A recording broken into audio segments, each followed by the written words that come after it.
Mr. Focus by just hair, or you just fighting Instagram's brutal compression. Today I'm showing you 2 ways to sharpen your footage in Premiere Pro, no external plugins, no extra hassle. Let's sharpen things up. So we're inside Premiere Pro and we're going to work with this clip right here, and let's zoom in on this track to see the effect better. And to sharpen it up, go to the effects and search for the Sharpen. Let's drag the Sharpen to the clip itself, and you can see there's only one parameter, the Sharpen amount.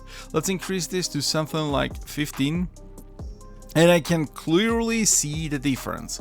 Let's just turn it off and on, and you can see the details are more pronounced. And let's just check out the grass itself. Let's just turn it off and on, and I can see the difference there as well.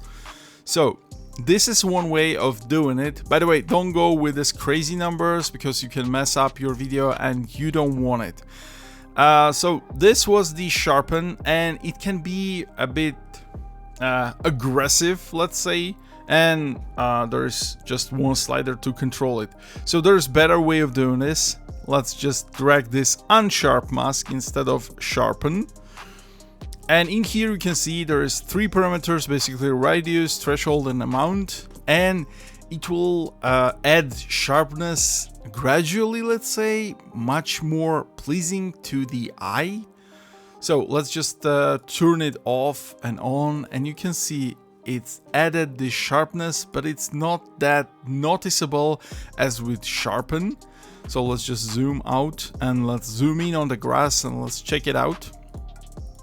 It's much more natural to my eye.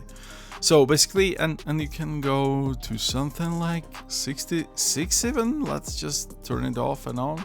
Yeah, and basically this is the better way of doing this. And there's this radius, but like, don't mess with it. Don't go again with high numbers, because like it will mess up with the colors of your video, and you don't want that. If you need to increase the radius, go gradually, don't go crazy numbers, and you can play with these parameters to get the desired effect. And basically this is how to sharpen your video. And if you want to know how to auto scale videos in Premiere Pro, you should watch this video next.